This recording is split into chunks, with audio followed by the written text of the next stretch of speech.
Yan na yung ano, yung main door natin okay na. Ano na natin yan.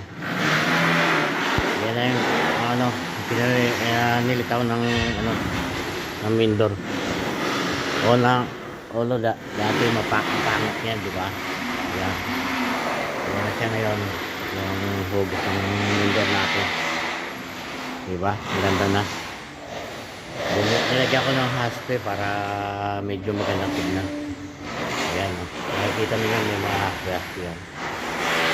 Nilagyan natin ng konting pabongga-bongga. Ayan.